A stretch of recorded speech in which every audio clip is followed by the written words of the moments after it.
I tried hard to be proud of my service, but all I could feel was shame. The racism could no longer mask the reality of the occupation. These were people, these were human beings. I've since been plagued by guilt anytime I see an elderly man, like the one who couldn't walk, be rolled onto a stretcher, told the Iraqi police to take him away. I feel guilt anytime I see a mother with her children, like the one who cried hysterically and screamed that we are worse than Saddam as we forced her from her home. I feel guilt anytime I see a young girl, like the one I grabbed by the arm and dragged into the street. We were told we were fighting terrorists. The real terrorist was me, and the real terrorism is this occupation.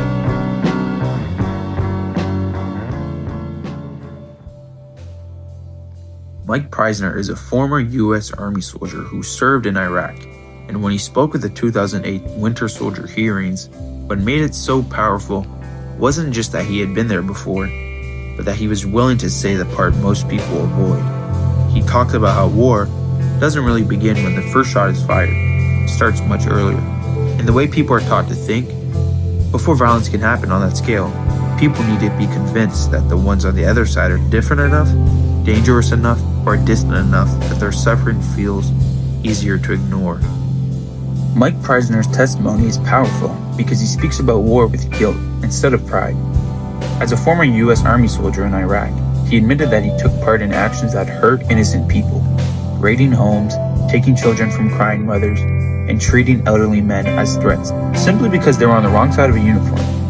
What makes his words so unsettling is that he does not describe himself as a monster, but as an ordinary person inside a system that taught him these actions were necessary. He shows how war can turn regular people into participants in cruelty, not because they're naturally violent, but because they are trained to stop seeing others as fully human.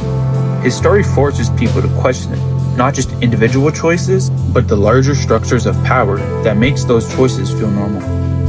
That idea is uncomfortable because it forces people to look beyond the simple version of war.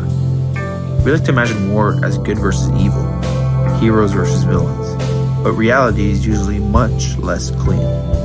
Most people on both sides are ordinary people. They have families, routines, fears, and lives that probably look a lot more similar than different. But war depends on breaking that recognition. It depends on creating distance. If people truly saw themselves in the enemy, it would be much harder to justify bombing their cities or invading their homes.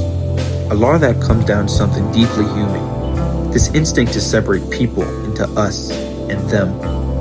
It's old, almost automatic. People protect what feels familiar and fear what feels outside of that. It probably once helped survival, but in modern politics and war, it becomes something much bigger. It becomes useful. Fear can be organized. Prejudice can be directed.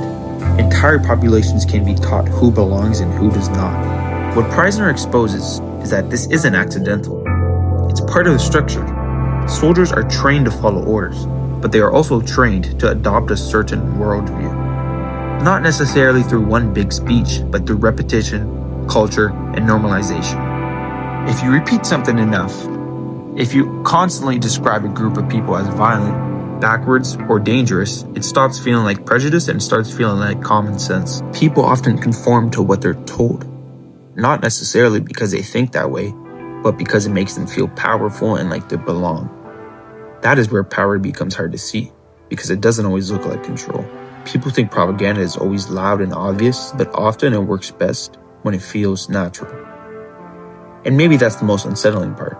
Most people don't think of themselves as capable of cruelty. They imagine cruelty belongs to someone else, someone extreme, someone clearly bad. But history shows that cruelty often comes from ordinary people inside ordinary systems. People who have been taught that way, that what they are doing is necessary, justified, even moral.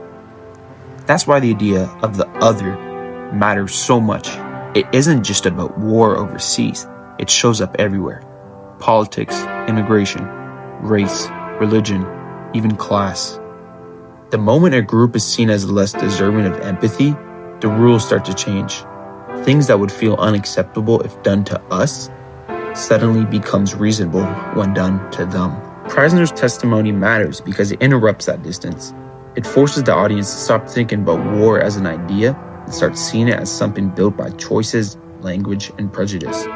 It reminds people that violence on that scale doesn't require monsters. It only requires enough people to stop seeing others as human. And once that happens, almost anything can be justified.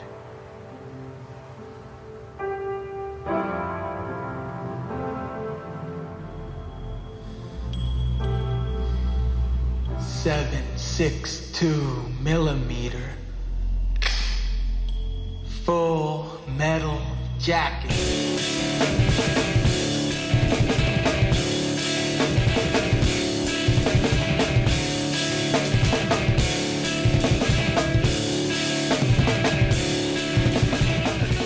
Full Metal Jacket is a 1987 anti-war film directed by the renowned director Stanley Kubrick.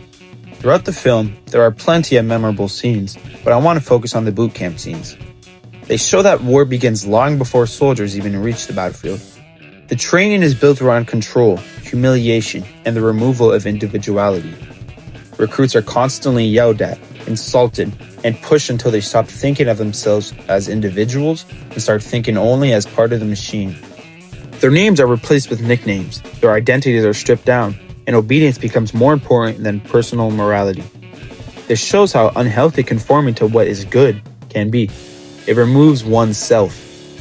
The character of Gunnery Sergeant Hartman represents that system of power. He uses fear and verbal abuse to break down the soldiers psychologically so they can be rebuilt into people who follow orders without hesitation. His goal is not just discipline, it is transformation. He wants them to stop reacting with empathy and start reacting automatically. Violence becomes routine, and questioning authority becomes weakness. The film suggests that war depends on dehumanization at every level. It affects the enemy, the civilians, and even the soldiers carrying it out. It raises the question of whether war creates violence or whether people must first be taught to accept violence before war can even happen. This is what makes the film so disturbing. It shows that power does not only control through weapons, but through conditioning, through repetition, and through confirmation bias. By the time soldiers reach the battlefield, much of the war has already happened in their minds.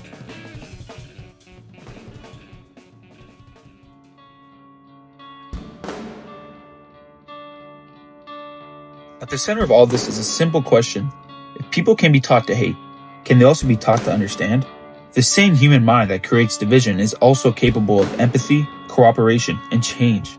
We are not only tribal by nature, we are also deeply social. We build, we create, and when we come together for the right reasons, we are capable of things that once seemed impossible. Human history proves that. We have crossed oceans, mapped the stars, walked on the moon, built cities from nothing, cured diseases, created music, art, and technology that connects people across the world in seconds. None of that comes from the fear of the other. It came from collaboration, curiosity, and the decision to see beyond ourselves. This is what makes prejudice and war feel like such a waste of human potential. The same intelligence used to build rockets is used to build missiles. The same people capable of compassion are taught indifference. Power can be used to divide people, but can also be used to protect, to heal, and to create something better. Maybe the real test of humanity is not whether we are capable of violence. We already know that we are. The real question is whether we are willing to reject it when it's made to feel normal. Whether we can look at someone we were told to fear and still choose to see a person. In the end, power, prejudice, and the idea of the other are all deeply connected. War does not begin with violence. It begins with division, with the belief that some lives matter less than others. Once that idea takes hold, cruelty becomes easier to justify, and empathy becomes easier to ignore. But if humans are capable of creating those divisions, we are also capable of overcoming them. We have the ability to choose understanding over fear and connection over separation. So if we are the ones who create the other, can we also be the ones who choose to end it?